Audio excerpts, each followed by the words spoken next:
मेरा नाम करण है। मैं अपनी माँ और अपनी छोटी बहन प्रिया के साथ इंदौर में रहता था। पापा पिछले कई सालों से दुबई में नौकरी कर रहे थे। उनका काम ऐसा था कि साल में सिर्फ एक दो बार ही घर आना हो पाता था।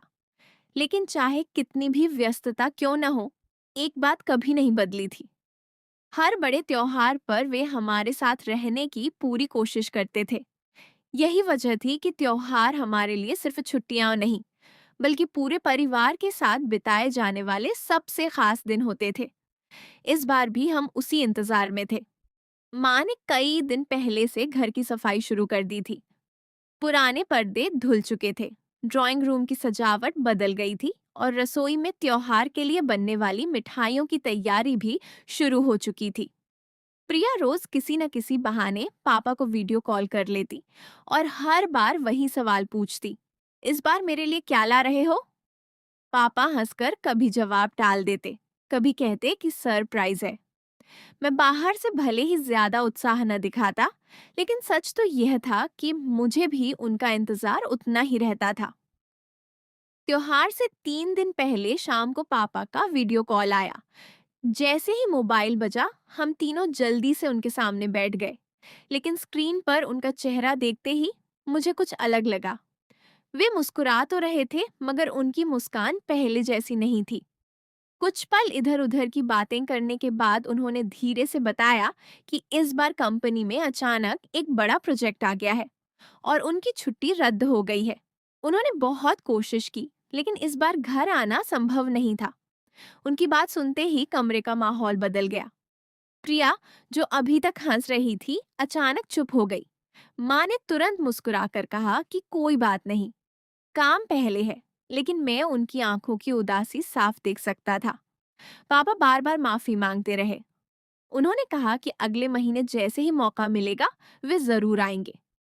हमने भी उन्हें समझाया कि वे चिंता न करें। लेकिन कॉल कटने के बाद घर में ऐसा सन्नाटा छा गया, जैसे किसी ने अचानक सारी आवाजें बंद कर दी हों।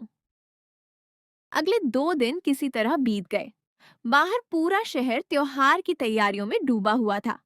शाम होते ही गलियां रंग बिरंगी रोशनी से जगमगा उठती। मिठाइयों की दुकानों पर भीड़ लगी रहती। बच्चे नए कपड़े पहनकर घूमते दिखाई देते और हर तरफ खुशियों का माहौल था। लेकिन हमारे घर में खालीपन साफ महसूस हो रहा था। काम तो वही हो रहे थे, सजावट भी हो रही थी, लेकिन हर काम के बीच ऐसा लगता था जैसे कोई बहुत जरूरी इंसान हमारे साथ नहीं है। उस दोपहर माँ ने स्टोर रूम से सजावट का सामान निकालने को कहा। मैं पुराने डिब्बे उठाकर बाहर लाया। उनमें रंगीन लड़ियां, कागज की सजावट, छोटी छोटी घंटियां और पिछले कई सालों की यादें जैसे बंद थीं। प्रिया सामान निकालते निकालते अचानक एक पुराना फोटो फ्रेम लेकर बैठ गई। फोटो में हम चारों थे। पापा ने मुझे अपने कंधों पर बैठाया हुआ था। प्रिया माँ का हाथ पकड़े हंस रही थी और हम सबके चेहरे पर वही बेफिक्र मुस्कान थी, जो शायद सिर्फ पूरे परिवार के साथ होने पर ही आती है। कुछ देर तक हम तीनों बिना कुछ बोले उस तस्वीर को देखते रहे। फिर माँ ने हल्की मुस्कान के साथ उस दिन की एक मजेदार घटना याद दिलाई, जब मैंने मिठाई की पूरी प्लेट गिरा दी थी और उसके बाद पापा मुझे चिढ़ाते रहे थे। बात शुरू हुई तो एक याद दूसरी याद से जुड़ती चली गई। देखते ही देखते घर में फिर से हंसी सुनाई देने लगी। शायद कई दिनों बाद पहली बार ऐसा लगा कि उदासी थोड़ी हल्की हुई है। शाम तक हमने मिलकर पूरे घर को सजाया।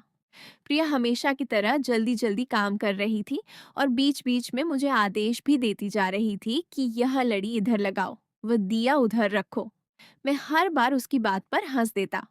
हमारी छोटी छोटी नोकझोंक देखकर माँ भी मुस्कुरा देती। घर तो पहले से कहीं ज्यादा सुंदर लगने लगा था, लेकिन बीच बीच में हम तीनों की नजर दरवाजे की तरफ चली जाती। शायद आदत थी कि हर त्योहार पर उसी दरवाजे से पापा मुस्कुराते हुए अंदर आते थे। रात को खाना खाने के बाद हम ड्राइंग रूम में बैठ गए। टीवी पर एक पुरानी कॉमेडी फिल्म चल रही थी। फिल्म मजेदार थी, लेकिन हमारा ध्यान पूरी तरह उस पर नहीं था। माँ बीच बीच में मुस्कुरा देती। मैं भी कभी कभी किसी सीन पर हंस देता। लेकिन प्रिया बार बार चैनल बदलती और फिर वापस उसी फिल्म पर आ जाती। साफ लग रहा था कि उसके मन में कुछ चल रहा है। करीब आधा घंटा बीतने के बाद उसने अचानक टीवी की आवाज कम कर दी। उसने एक लंबी सांस ली और कमरे में चारों तरफ नजर घुमाई। फिर बोली कि अगर हम ऐसे ही उदास बैठे रहे तो पूरा त्योहार बस यूं ही निकल जाएगा। उसकी बात गलत भी नहीं थी। पापा के न आने का दुख अपनी जगह था, लेकिन उसकी वजह से पूरा त्योहार फीका कर देना भी ठीक नहीं था। हम फिर इस बात पर सोचने लगे कि ऐसा क्या किया जाए जिससे घर का माहौल थोड़ा हल्का हो जाए।